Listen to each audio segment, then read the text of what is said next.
Hello and welcome to Grounds Patrol, a Newgrounds community podcast. My name is Will Comer, I am your host, and it is May 1st as of today, which means I'm one day late on saying happy birthday to Tom Fulp. Happy birthday, I know it's a day late, boy am I a bad friend. No, seriously, Tom does a lot of things for a lot of people. As you'll hear today, the person I got to interview sung his praises for Tom Fulp, nearly went to the rooftop and sang about him. I'm not kidding. I am kidding. But no, really. Happy birthday, Tom. Hope it's a good one. Guys, I have big, fun, and cool news about Grounds Patrol. We are now on Spotify. How about that? I feel real. I feel genuine. We are actually going to be on all of the podcasting services that you are accustomed to, not just Newgrounds. This is thanks to Anchor.fm. I just got me a nice little Anchor.fm account, and it does a great job of seemingly sending your podcast out to all the major platforms. So we're going to be talking Apple, Spotify, all of the weird Android ones like Stitcher and CastBox and this and that. You'll be able to find Grounds Patrol wherever you find your podcasts. And of course, it's still going to be on Newgrounds. Alright? How fun. So, I got to talk to RealFaction. RealFaction is a super prolific, long-time Newgrounds member. And he is an artist on Newgrounds in every sense of the term. I mean, he makes games, audio, and by audio I mean podcasts, and music on multiple bands. He did one of the songs on Casual Crashers.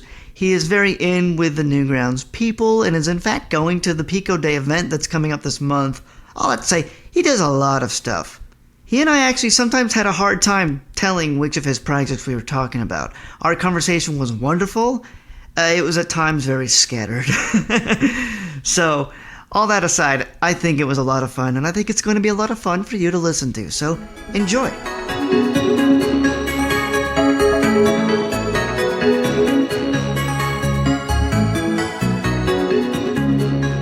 I used to take a camera everywhere, right? Like when I was starting when I was 12. Wow. Before that it was a tape recorder, and that goes all the way back to when I was like 7.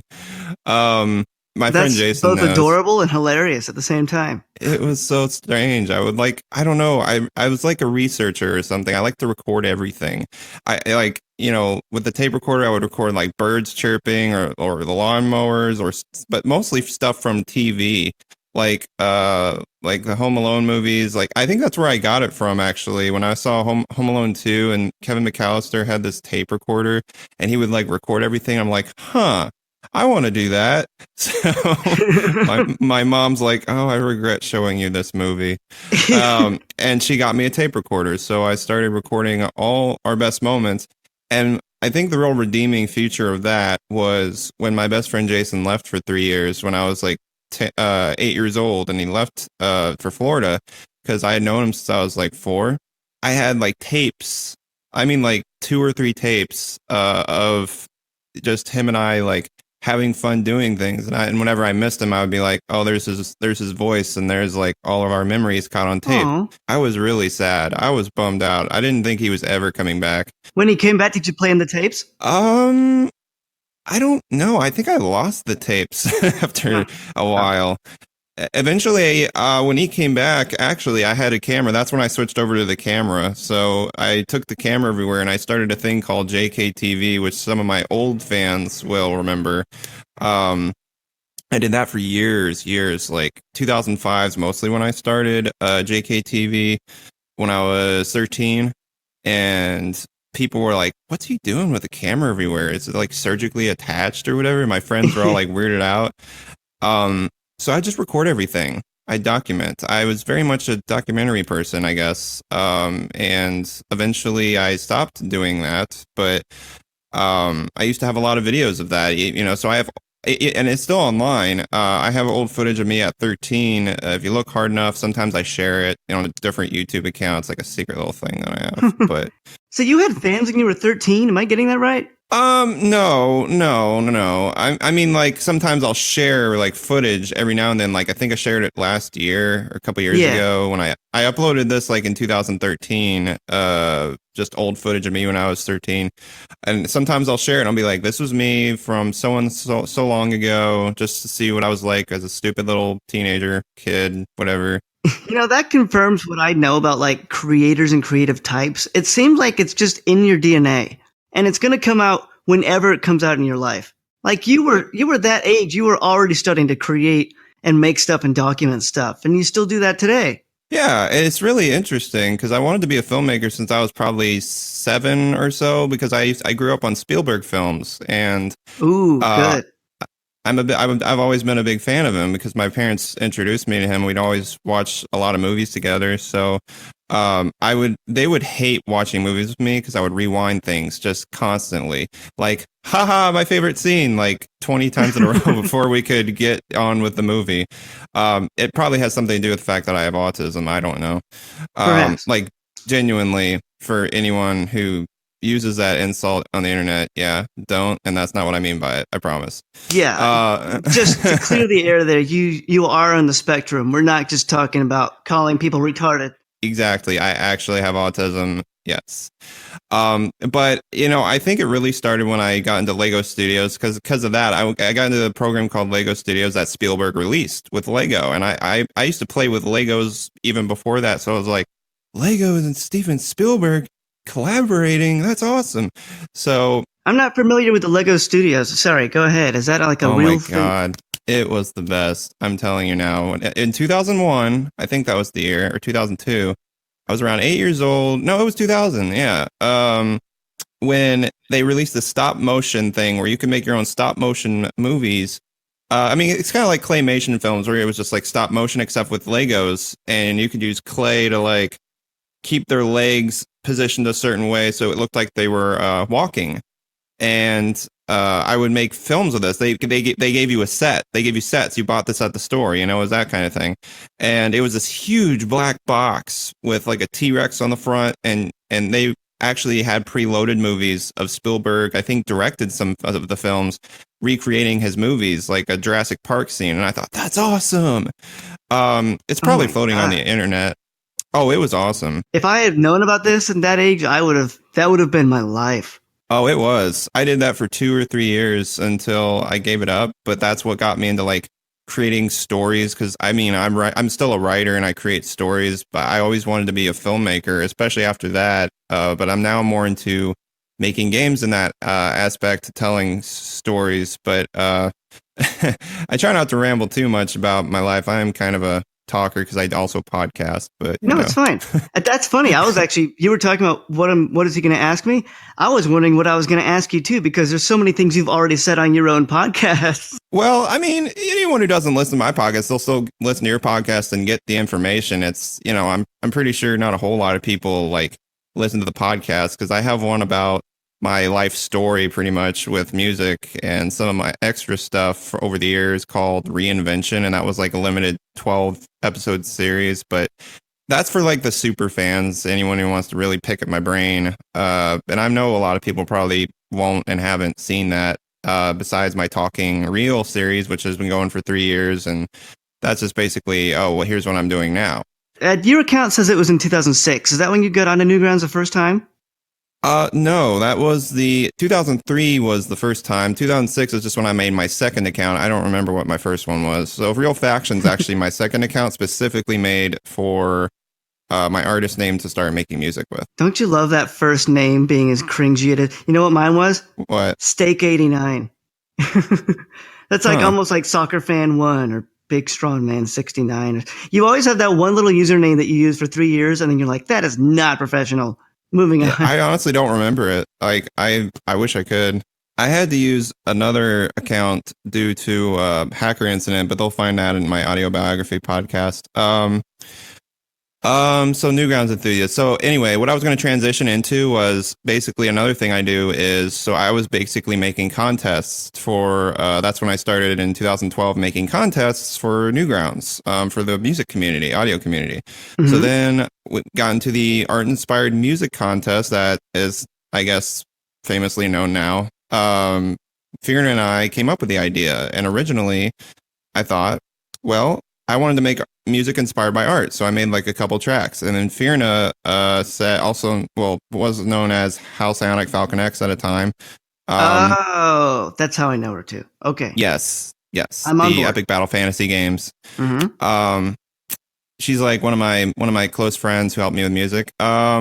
She said, "What if you made a tournament out of this idea?" And I'm like, "That is such an awesome idea." So we basically made this child project together. This project of this music contest, and it turned out way better than I thought it would. And now I've passed it on to Random Story Keeper, who's doing an amazing job with it. No, I've seen that this is actually going on now.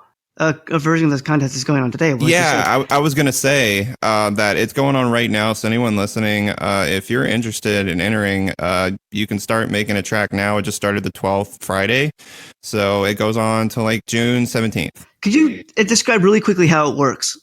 It's basically, well, as I mentioned, like Fiona said, turn this into a contest. Well, they're basically making music inspired by artwork from Newgrounds. And so it's not the same art for everybody. You, as a person in the tournament, choose a piece of art and then you make a song based off of it. Is that right? Yeah, you have to search. Yeah, there's no like designated art pieces. That's the great thing about it. It's like whatever inspires you, like just whatever speaks to you as an artist, And what's great is Tom Fulp rolled out this new feature, probably inspired by it, I'm guessing, that the artist can pair a song with the art piece. And I'm like, is that a homage to the contest? Is that what, did he really do that?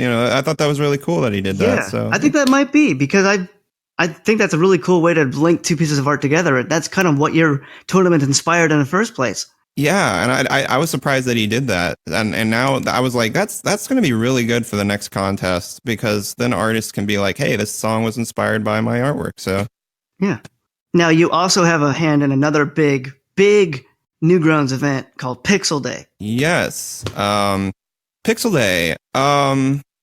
That is almost as old. I think it started in 2015, and I think the year before. Or no, I think it started in 2016, but 2015 is where the idea came from. And it's kind of interesting how it started, because this is kind of transitioning to like everything that I do. So this is another big thing I do. Basically, on the 20th anniversary on 2015 of Newgrounds, we did a thing instead of the art-inspired music contest that year. It's funny how this transitions into it. We did the 20th anniversary Newgrounds inspired music contests as a sort of a spinoff. And I had like Johnny Utah, Mind Chamber, some like really big names on the judging panel that I asked, and I was like surprised that I got these guys. And we made like video game sprites, looking things like GIFs for them. I thought that would be kind of a nice tribute made by I think Jindy Evil. I believe I'm saying that right. Okay.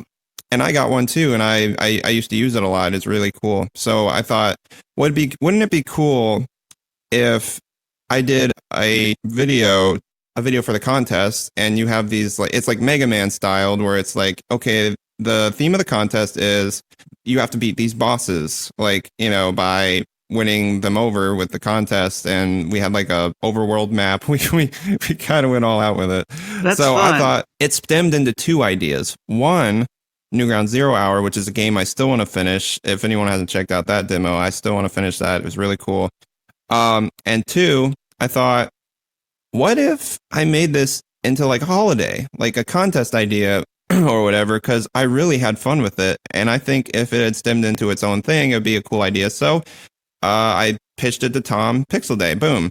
Basically, it's sort of a homage to Newgrounds aesthetic and the lore, early 90s, early 80s, or whenever. Yeah, we're talking about Neo Geo, like Super Nintendo, Dreamcast. Yeah, which is a, I mean, I don't know if you can call it an anagram, but it was basically Neo Geo is what inspired the name of Newgrounds and in general, because Tom was very involved with Neo Geo. That's right. At the time. So I thought that was really cool. And that's another thing I thought of. So I thought, wouldn't it be cool if there was a contest that really spoke what Newgrounds was about and its origins, kind of. One thing I love about Pixel Day is that it encourages a lot of outreach to people outside of Newgrounds. And that is in contrast Yes. with a lot of the Newgrounds holidays, like Madness Day and Clock Day and Pico Day are wonderful in celebrating the community that Newgrounds has. Hmm. But Hmm. people outside aren't really in tune with those characters as much. So Pixel Day, one reason Right. I really appreciate it is people from outside Newgrounds that do pixel art, which is a huge community of people, all come Yes. in and kind of can show what they do. So it's a really good thing for getting people from outside Newgrounds inside. Exactly. And I don't really see enough contests for pixel artists, and I have a huge appreciation for that because I've made some pixel art too in the past. I had read when he updated the wiki last year, I think, and he said that Pixel Day was like his favorite Newgrounds holiday. I bawled, man. I bawled like a baby when I read that. I was like, Tom, that is the nicest thing that you've ever said to me. I think And it might be my favorite too, for what it's worth. don't. You're gonna make me. Pico Day is coming up, not too far away. Yes. Are you Oh, going to yes. that live event? Yes, and I'm really honored because I don't want to make people feel bad when I say this, but Newgrounds, they haven't been as afloat as they used to be with the money and all that, so they kind of had to size down this year. It won't be at the Newgrounds office this year. It's some theater, some historic mausoleum. I looked into the history. It was very interesting. Have you been to these before? These events? Well, Tom actually deemed my video for Pico Day in 2016 the official, I guess, Pico Day video. Nice. And he shared it, and I thought, oh, cool. So I'm like, this year, hey, I'll be the official videographer again, because last time it was at the Newgrounds office, which I'm glad I went because I actually got to see it once at least. And 300 people were there. We had game demos, the works, but it's probably not going to be as big or ambitious, but there is a big screen to show like people's animations for Pico Day this year in the theater. So I thought that was pretty cool. And it's going to be 150 people this year. So it's like cut in half, which is, whoa. Wow. Yeah. So the fact that I was like one of 150 people invited there, like I'm on Tom's, I guess, best friend list. You are. Good for you. I'm honored. Tom and I messaged each other, ever since Castle Crashers. He's messaged me and he's really pushed my career, and I really have him to thank for everything. But yeah, this year Pico Day is not as big, and it's going to be quite different. So this is the first time they're doing something like this outside of the office, so it's going to be a little weird, but it's going to be fun. I'm going to be filming this year again, and I'm bringing my business partner Jake, who I'm working on a game with. So cool. Very nice. What all goes on during these events? It sounds like a little bit PAX. It sounds like a very tiny convention. Yes, very. Give me the inside scoop. I'm always curious because I always see that these are happening. I have no idea what's going on inside those walls. Well, the inside scoop, vanilla or strawberry? Just joking. Okay. Nice. Anyway, the inside scoop of Pico Day, that was my very first one back in 2016. In the video, it kind of shows what goes on, but like they have a grill outside. They'll cook burgers and hot dogs, and you have this big warehouse, and you have a big, huge screen projector. So I guess that's why they chose the theater, because that's a tradition. Like they want to play people's submissions on the big screen, but the thing is, everyone just kind of talks over it, so you can't ever. You can't ever really hear what's going on. You'll see in the video, I'm like, there's stuff playing, but you can't hear what's going on. Like, and Voltage actually filmed, so shout out to Voltage. So yeah, he and I were kind of just crawling around. There's an upstairs and downstairs, so you got to think it's like a huge house party mixed with a convention. It's really interesting, and they had arcade cabinets downstairs, so you can like play arcade games from I guess the 80s and the 90s. And they had like couches. It was the most chill place. Like I wish I could own a place like that just to live. Like, yeah. Oh, downstairs there's this huge chalkboard. You can leave your like a memory or something, and I think they keep it there. So it's like it's like a Newgrounds wall of oh, cool. Yeah, and you'll see that too. But and this has been the office in Philadelphia, right?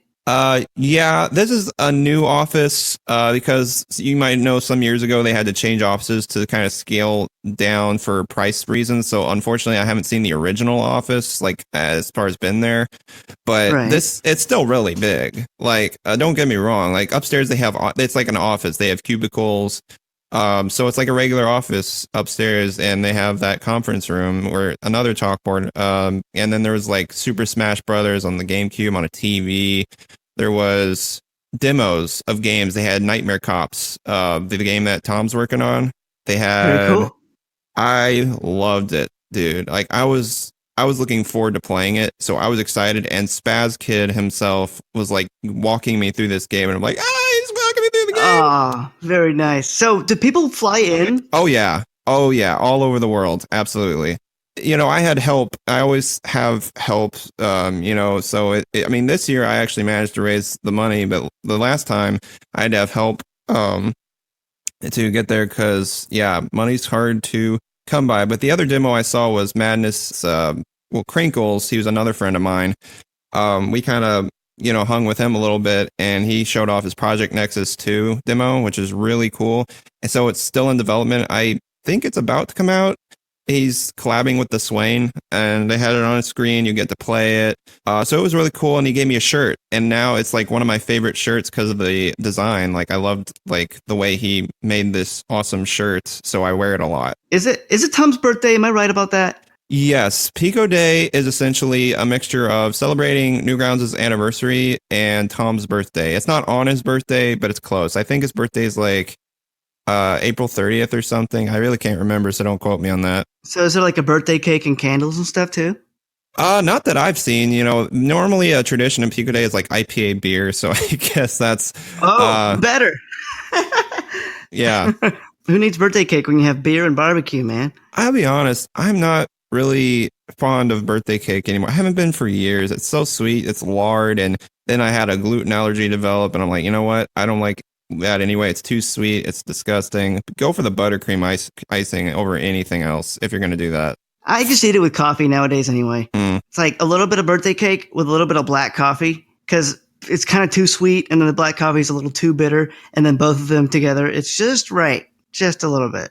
And then you go along your day having no energy because you ate nothing real. I feel you. I prefer strawberry cheesecake myself. It's something I can actually eat. Ooh. Well, at least most of it. And It's my favorite dessert. Cheesecake. If anybody asks me what kind of cake I want for my birthday, I always say cheesecake. I don't know why. It's just way better than any kind of random. I agree. I don't need to have my name on it. Yeah, I don't need to have the candles. Just give me a nice, firm little cheesecake I can sink my teeth into. Exactly. Okay, now let's talk about your podcast. You have a couple of them. You had I've had multiple. Talkin' Real is just your general kind of a diary podcast. Is that right? Where you talk about what's going on in your life like a blog? It's kind of a mix. It used to be like sometimes I would talk about theories on nerd culture. And then whenever it was something I liked and I was like, I got to get this out there because I think I know how the sequel's going to happen or whatever. But then I got tired of doing that. And but yeah, overall it was and still is mostly me like telling what's going on with my life and if I have any interesting stories of recent happenings. But yeah, mostly just for my fans. But if I have a funny story, like one of my favorite episodes is the one about the poop bucket. If you go to that episode, like I talk about how I had to poop in a bucket to get like a doctor's test or whatever. And I'm like, it's a hat. It's a poop hat. Like, what the crap is that? You have to send your poop in a mail. Stool samples are the single most humiliating thing you could ever do as a human being, and I will stand by that. I never knew about this, right? It's like I had to shit in a hat. So I called it the shit hat, and I thought it was the funniest thing. So that Talkin' Real is just basically like your public forum. It's your way to talk to your fans about whatever you want to talk about. Yeah, Talkin' Real. Yeah. And you said once a month? Comes out once a month? Yeah, I try to. Sometimes there have been longer periods because I just don't have any updates besides that, and I'll still be working on stuff. So I generally try not to talk about the same thing like with every podcast. So, if I have to wait longer just for new like material, then yeah, sometimes. But yeah. Fair enough. It doesn't seem like this is the case now, but there was certainly a time where you were talking about not doing music anymore, right? There was a time where you were saying the music was you were done with it and you were going to move on to something else. You're still, that's not true, right? I was considering moving on from music mostly because I felt like I was done with it. Because I've worked like on 40 different styles of music. I've done like almost everything that I feel like I can do and want to do. Like I've said everything I want to say. But this record, The Other Side Chronicles, building on the Other Side EP songs, adding vocals, and this Eyes of Purgatory record split into 4 EPs probably for the next year, as well as my hip hop record, hopefully coming in a month or two. I do way too much. This is why I was asking you in the beginning how many things you do, because there's so many. I I love it. know. And things have sub things and sub things. And there's one more thing we haven't even talked about, but it's like the last thing. But I know. I'm saving it for the last thing. Yeah. You know that. Yeah. Because it is the most important thing, honestly. Right. If it's what I'm thinking about that you're thinking about. But anyway, so that's after that. I might take a break from music, not like finishing, but after I get these records out there, honestly, I don't have anything planned because I stopped doing commissions, because for a number of years I did commissions like YouTube themes for the wonderful Sam Green, who's a famous animator. I decided I didn't want to do that anymore because it really took the fun away. It was fun at first, but just how challenging it was. Like I eventually I got orders that were so hard to do, and I was like, I shouldn't have taken this on. You're talking about how when you are an artist, you're a musician and you start doing music for commissions, doing that for money starts to kind of take away the enjoyment you have of it after a little bit. Yeah, in the way that it kind of wore on me, because I did too much and I didn't give myself enough time. I wasn't seeing my friends, which I don't really much anyway, but it was like at the time when I did have that chance, I kind of regret it because I didn't give myself enough time. I was stressed out. I didn't get much sleep because I was so stressed out and overwhelmed. I was just, I killed myself over it for like a few years, and I was like, this isn't fun anymore. Like bakers who were like, I love making cookies and cakes at home, so I started a small bakery, and now I hate baking. So no matter what you do, if you put the dollar sign in front of it, it stops being fun and it starts being work. And if it's not, if you can't make that separation between work and life and love, then you're going to be finding it all just tainted by the dollar signs. Right. So I understand exactly why you went back to doing it as a hobby. I've done that too, honestly. Like once you start doing something you really love to do for a living, you start having to put the business side next to it. Right. And that's why my aunt, she's like an amazing cook. She loves to cook. And I kept telling her, well, you should open a bakery. And she's like, if I did that, I wouldn't love it anymore. So she knows. Exactly. She already knows. But some people do love to do that. Some people want to turn it into a business, and this bakery or this cafe just opened up that I want to go visit. And, in my city, it's actually a gluten-free restaurant, the very first one. I'm like, oh, cool, I can eat here. So it's exclusively like gluten-free, but it is kind of pricey. So, but she shared a story about how her daughter has celiac disease and how like this was her passion and she wanted to open up a bakery. So if that's your thing, hey, it's not for everybody, but if that's really what you want to do, I say, definitely go for it. Yeah. Just, that phrase, like, if you love what you do, you'll never work a day in your life. I think you have to understand that that's bullshit and that's not true. Well, I don't know, to be honest, because there is something I love to do. And there's like with this game project I'm working on, it's work, but I enjoy it. So it doesn't feel like work. It feels like a lot of fun, and that's when I realized this is something I want to do. And it is work, but it isn't at the same time because it's a lot of fun. So if you love something enough, I kind of agree with that statement because it's. You do. Yeah. That's fair. I'm all for people having different opinions of things. I was just saying, like, I feel like you have to know that not every day is going to be walking on sunshine if you're doing it. Oh, yeah, yeah. Especially with stuff like game design, as much fun as it is to conceptualize and make and write a game, there's also the QA side. As much as you like to bake, you have to clean the kitchen. Everybody has their boring side of what they do. And I feel like people get burned out by thinking that if they do what they love as a career, that every day they go to work is going to be the most fun part of it. Oh, no. Believe me, I've had to play this game like 60 times to work out bugs, and I had to pull all-nighters to mess up my sleep schedule, and that was probably the worst part of it. Yeesh. Yeah. So it does have its moments, but it's worth it. Yeah. Even though it does feel like work, it's still like, I would rather be working on this than doing another job. Right. Yeah. I think we're on the same page. Yeah. Well, you want to talk about the fun, important thing? What is the fun, important thing? It's a mystery. I think we should both say it at the same time. You ready? All right. 3, 2, 1. My marriage. What? Cheesecake. Oh, what? I'm married to my work. So what is the important thing, though? I'm talking about your business with Coded Emotion and your game called Anonymous Agony. I was thinking of something else, but it's related. So I can transition. Okay. That's better. We can talk about both things. because it is related, so I'll eventually transition. So, but yes, the game, uh, the game, Anonymous Agony, it's actually more of Jake's game. So I was making music for him. And then down the road, I don't know, people kind of split off and it's like, oh, it's not going to happen. And I thought, oh, it's another game project that's not going to happen. So I guess like whatever, we all didn't really talk for a bit. And then he went through some stuff in his life. Like, I don't know, he went through a hard time. And then like a few years ago, I asked about the game and we started talking more and blah, blah, blah. The past year, especially like, because I used to beta test the game a lot back when Anonymous Agony was quote unquote almost done. And it was not. So Right. he didn't get as motivated. He went through a lot, and now I've been like kicking his ass. And he tells me this is like, thank you for kicking my ass, because if it would have never gotten done if you hadn't have done that. And the past year it just made a lot of progress because I beta tested it a lot, and then he promoted me to like co-director, co-owner of the company. Me of all people, like I was kind of surprised by that. So is the game still actively in development right now? Do you think it is? Right now, it is very active in development. The stage that we're at right now is the polishing stage. We're fixing a couple of big bugs and a small handful of little errors, but essentially, the game is nearly playable. I mean, it's technically playable. It's a little bit clunky right now. But it is. But that's good that it's so far ahead. It sounded to me, the way you were describing it, like there was a couple close calls with the game where it might not have been made at all. Oh, there was in the past. Yes, definitely. But now, for the past year, we've been working on it consistently. This week, we're hoping to fix all the bugs and hoping to ship it to Steam next week for approval. And we just released the Steam trailer, so we're actually very close to having it done, and we're shooting for a May release, hopefully.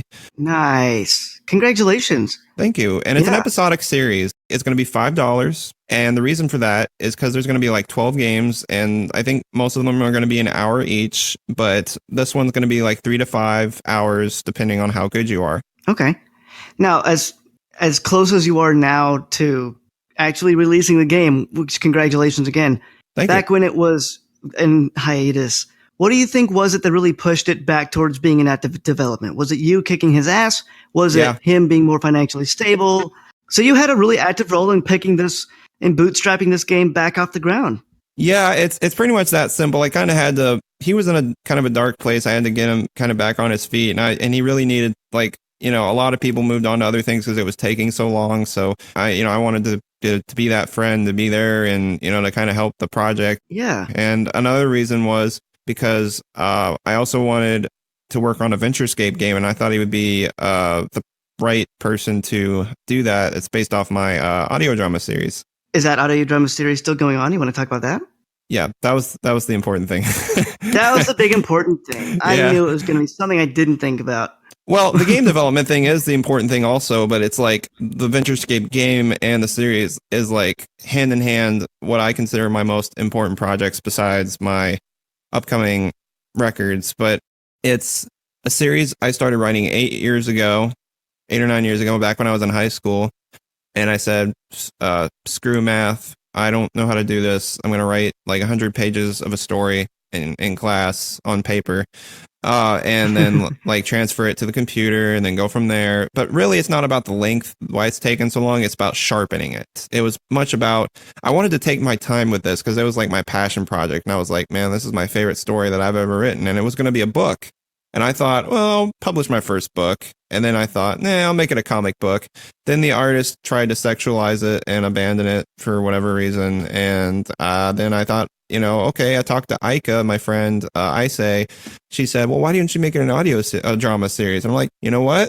That's a great idea. So I'll do that. And then like 2 years ago, I started doing that. And, but what I loved about it, it was kind of like a visual novel in the sense of the YouTube versions. You get to see the characters, the artwork of the characters, like as they're talking. I really feel like this is a story, because the story itself is about, it's set in the future. It's about this drug that makes people lucid dream. And if they don't get out, they don't wake up, they turn into these like, I don't want to say, I don't know, it's kind of a spoiler, but something bad happens. It's very focused on character development, and I felt like basically this is like a series I wanted to help people with. It tackles different issues each story because, you know, I wanted to base some of the characters, you know, half inspired by people I actually knew because I thought their stories were really great, or I thought they were really cool as a personality. And then I mixed some of my qualities as a person in there and some of my struggles that I've gone through, like anxiety, depression, like suicidal thoughts, and my friends who have lost people in their life, like just anything I could think of that I think would benefit people to, you know, to help them overcome these things, to kind of empower them, to inspire them to overcome these situations, just showing that there is hope and that they are strong even when they don't think they are. That's really good. That's really nice. I'm happy to hear that you're getting that through. That's really cool, man. Thank you. Yeah. Now, let's do this one. You've shouted out a lot of Newgrounds people. Yes. Is there anybody else you want to? Is there anybody else you want to just say that you appreciate their work or plug really quick? Oh, there's so many. It's hard, right? Because a lot of people would ask me, "Hey," because I had a Q&A once, and they were like, "Who's your favorite Newgrounds person?" Not Tom Fulp, and I'd be like, "Well, that's hard because Tom Fulp is like my hero and my role model, because ever since I was a kid and I started coming to Newgrounds, I looked up to him, and I like him. I want to help people, and he really furthered my career, and he impacted my life probably more than anybody, other than a few friends. But in terms of Newgrounds, he was there. And there's people that aren't there anymore who I knew before they were popular, but they blew up, and you know, they really helped me network. So I'll give a shout out to my friend Jaxie, my old friend who's known for Jaximoto with her husband. You know, it's a mixture of Jaxie and Tomomato. I don't know. It's really hard to say his name. We call him Tomar. He's a voice actor, right? Tomomoto or something like that? Yes. Yeah. Been a fan of his for a long time. Yeah, he's in the industry now, and I'm really happy about that. Now, if we want to support you, RealFaction, what is the best way that we should go to the internet and support you? Well, it depends. There's a few places. Like obviously there's my Newgrounds, there's my YouTube channel where you'll see me like occasionally give advice or stuff that you might not see on Newgrounds. Follow you on Newgrounds, follow you on YouTube. Both places are RealFaction. Yeah, well, RealFaction Music on YouTube. RealFaction Music on YouTube. Yeah, that's my give those a follow. Username. And we have a Patreon for our game project. It's actually patreon.com/coded emotions. So if you want to, you know, support my current endeavor besides my music, there you go. Absolutely. And subscribe to Venturescape, right? Yeah, that's on my YouTube channel and Newgrounds. So yeah, that's tied in for sure. Yeah, you get that. Which is eventually getting a game. So if you do pledge to the Patreon, you would also be supporting that. And then finally, there's realfaction.bandcamp.com if you want to buy any of my albums whatsoever. But other than that, I think that's about it. What is that coffee.co.fi thing? Do you have one of those? Coffee, yes. Oh, thank you for reminding me of that. I'm helping you out. I wanted you to get paid. Oh, thank you. And you know what? I've gotten a lot of donations, like when I was in debt too, like recently with the Pet Boy situation, when I was trying to get a job for Lyft and they scammed me $500, blah, blah, blah. The fans really helped me out, and I was really like just overjoyed. ko-fi.com/realfaction. Yes. And that's where you can go and donate to a person that's making art that you love. Thank you. Yeah, of course.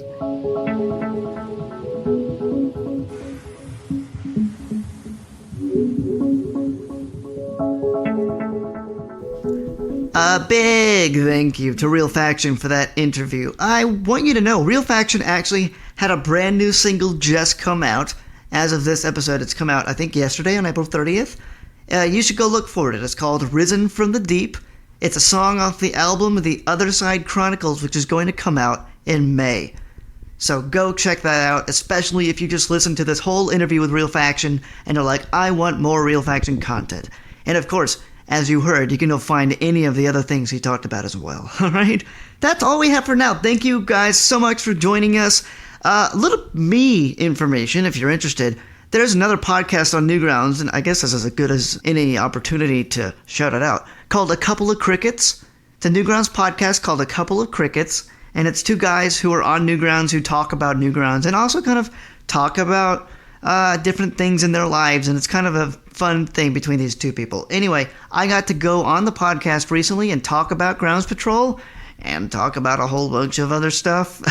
They actually kind of grilled me on my past on Newgrounds, which was both fun and terrifying because I used to be a kid on the internet and did a lot of weird stuff. So if you're interested in that, go check it out. Again, it's called A Couple of Crickets, and you can find it on Newgrounds and on all those places you can find your podcast as well. All right? Thank you to Waterflame for the use of his song Below.